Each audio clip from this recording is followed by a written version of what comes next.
Le bioparc de la Gaspésie, situé à Bonaventure, est l'endroit parfait pour découvrir la faune et la flore de la péninsule.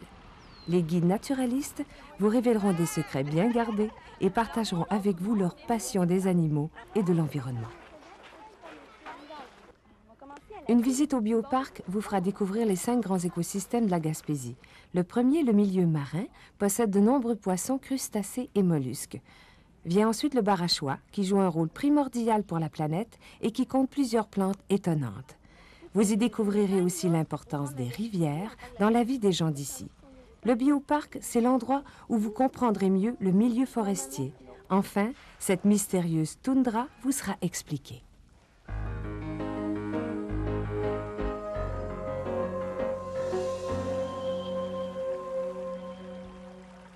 Les plages de la région ont longtemps été les lieux de prédilection pour les pêcheurs. Mais la plage, c'est beaucoup plus. C'est un milieu fragile où se côtoient des oiseaux de toutes sortes et où l'on retrouve une flore délicate, balayée par les marées. En Gaspésie, le milieu marin est d'une richesse exceptionnelle et fait la joie des plongeurs. On y retrouve une multitude de crustacés, dont 4 espèces de crabes, 17 espèces de crevettes et la plus connue, le homard. Il ne faut pas oublier les mollusques, comme la moule bleue ou le pétonque. L'eau salée provient d'une accumulation d'éléments minéraux sur des milliards d'années. La mer est pleine de découvertes qui en font un milieu unique. Les oiseaux côtiers sont présents au bioparc, que ce soit le goéland argenté ou le cormoran. En milieu naturel, ces oiseaux nichent le long des falaises gaspésiennes. Plus d'une 50aine d'espèces fréquentent les eaux côtières de la péninsule chaque année. En Gaspésie, on peut observer le phoque du Groenland de passage sur les banquises au printemps, mais ce sont surtout le phoque gris et le phoque commun qui sont présents de mars à décembre. Ce mammifère marin se nourrit de poissons de fond, comme la plie, la morue, et aussi des poissons pélagiques, comme le capelan, le hareng et le maquereau. Le phoque commun, comme celui-ci, peut plonger jusqu'à 100 mètres de profondeur en eau salée et y demeurer pendant 20 minutes sans respirer. Le mâle pèse en moyenne 90 kg, alors que la femelle peut atteindre 70 kg.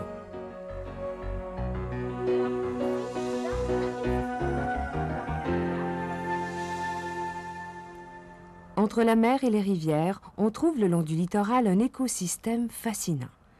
Ce plan d'eau peu profond, séparé par une bande de sable ou de galets, est souvent formé par la rencontre de l'eau salée et de l'eau douce.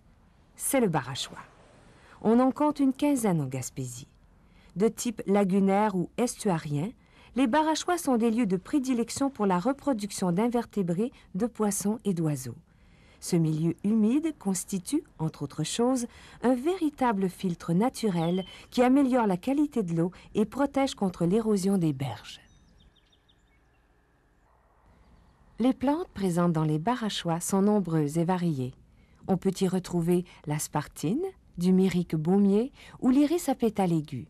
Certaines survivent à l'eau salée et à l'eau douce.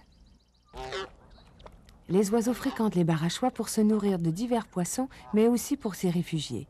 Plus de 60 espèces peuvent fréquenter le barachois durant une année. Le bioparc en possède quelques-unes comme la bernache du Canada, les canards colverts et siffleurs d'Amérique.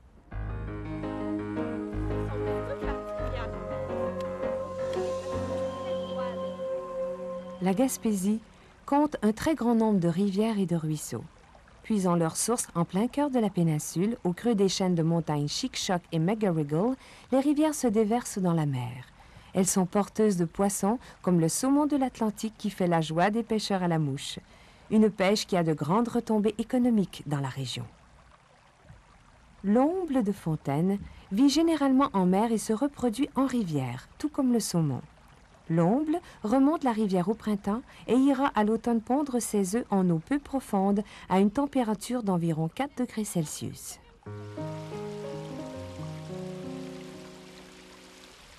Contrairement à la croyance populaire, le raton laveur ne lave pas sa nourriture avant de la manger. C'est qu'il déniche souvent sa nourriture près des cours d'eau et manipule beaucoup ses proies. Opportuniste, il se nourrit de ce qu'il trouve, poissons, grenouilles, écrevisses, baies sauvages et petits fruits. Il fréquente les forêts mixtes et les régions agricoles. De novembre à janvier, le mâle comme la femelle se réfugient dans un gîte, comme un arbre creux, un terrier ou une caverne, pour y passer l'hiver dans un état de torpeur. Il vit généralement jusqu'à l'âge de 13 ans. La loutre de rivière se retrouve un peu partout au Québec. Avec son corps fusiforme, sa queue pointue et ses doigts palmés, elle fréquente divers plans d'eau comme les rivières, ruisseaux et marais. Se nourrissant de petits poissons, elle mange aussi des mollusques. Plus à l'aise dans l'eau qu'ailleurs, elle niche toute l'année dans un terrier qu'elle creuse le long d'un cours d'eau. La femelle, qui s'accouple vers 2 ans, aura une portée annuelle qui compte en moyenne 3 petits.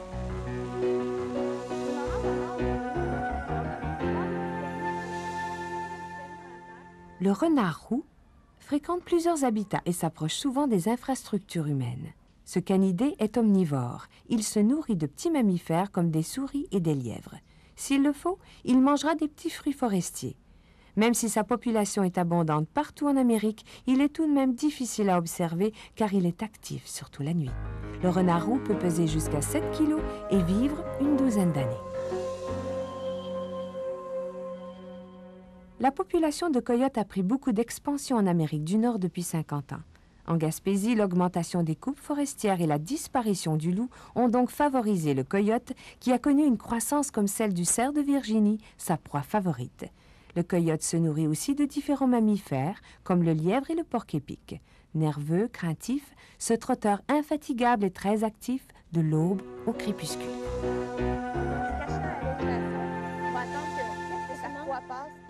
Selon les scientifiques, on retrouve le cougar d'un océan à l'autre. Ce félidé recherche les forêts mixtes et de conifères. Au repos le jour et actif la nuit, le cougar est très puissant et très rapide. Avec ses 100 kilos en moyenne, il chasse le castor et le cerf de Virginie, tout comme les lièvres, les poissons et les canards. Il peut même s'attaquer à l'orignal. Menant une vie solitaire, il peut parcourir près de 50 km dans une seule journée, mais rares sont ceux qui l'ont vu dans la région. Le lynx du Canada mange surtout du lièvre, parfois du poisson et même des animaux morts. Ce gros chat, haut sur pattes, peut vivre environ 15 ans. Très bon nageur, il sillonne de grands territoires à la recherche de nourriture, principalement la nuit. Le lynx est présent partout au Canada et en Alaska. Solitaire, sauf dans la période du rut, il est très territorial. Pour signaler sa présence, il grattera le sol et urinera un peu partout.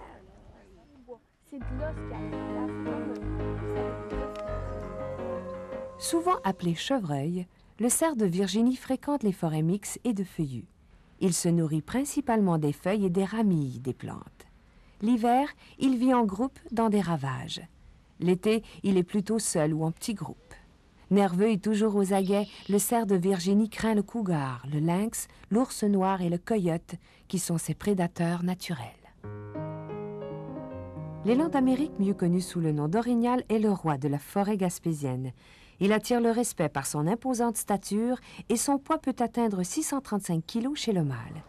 Durant l'été, il s'alimente surtout de plantes aquatiques, alors qu'en hiver, il broutera des rameaux et des arbrisseaux. Sans avoir une bonne vision, l'élan est doté d'un odorat et d'une ouïe exceptionnelle. Il peut atteindre une vitesse de 50 km/h. Dans le parc de la Gaspésie, on retrouve une des plus grandes concentrations de ce cervidé en Amérique du Nord, soit 2 orignaux au kilomètre carré.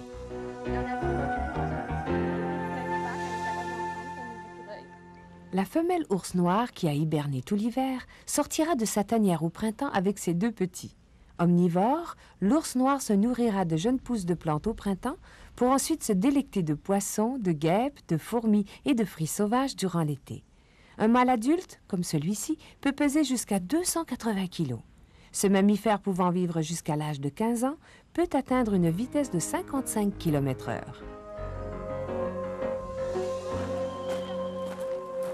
Dans la volière du Bioparc, on retrouve 3 oiseaux. L'emblème aviaire du Québec, le harfang des neiges, est une espèce qu'on aperçoit occasionnellement en Gaspésie. Son plumage blanc tacheté, chez la femelle, fait de ce hibou un prédateur efficace durant l'hiver. Il fréquente surtout les milieux arctiques et migre vers le nord au printemps. Le grand-duc d'Amérique est l'un des plus grands oiseaux de proie nocturne du Québec. Il mange des petits mammifères et d'autres oiseaux. On le retrouve un peu partout sur le territoire gaspésien. Tout en haut de la chaîne alimentaire, le pigargue à tête blanche est le plus imposant des rapaces d'ici. Durant l'été, on le verra près des rivières à saumon ou les lacs poissonneux de la Gaspésie. Opportuniste, il mange ce qu'il peut trouver, poissons, oiseaux et petits mammifères à l'occasion. L'utilisation de pesticides dans les années 50 et 60 a fait chuter sa population sur le continent. Le pigargue à tête blanche est une espèce en danger.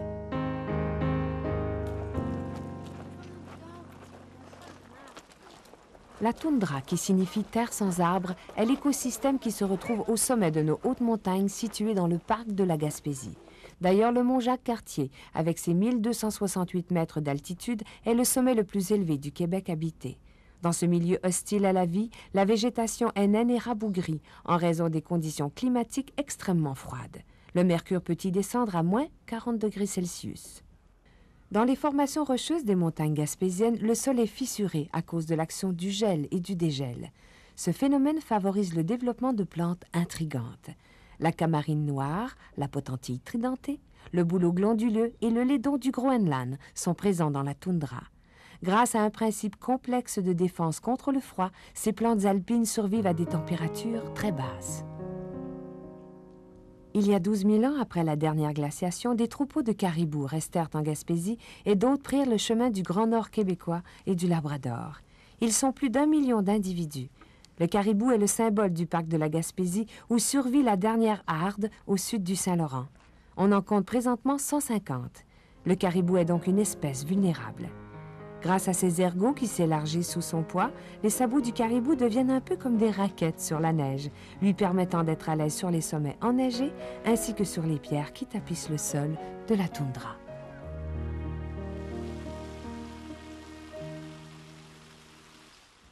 Une excursion au bioparc de la Gaspésie, c'est ni plus ni moins qu'un voyage dans les écosystèmes de la péninsule. Les amants de la nature, comme les néophytes, garderont un souvenir intarissable de leur visite. Ils pourront mieux comprendre les milieux naturels qui les entourent et ainsi mieux les protéger. Bonne excursion!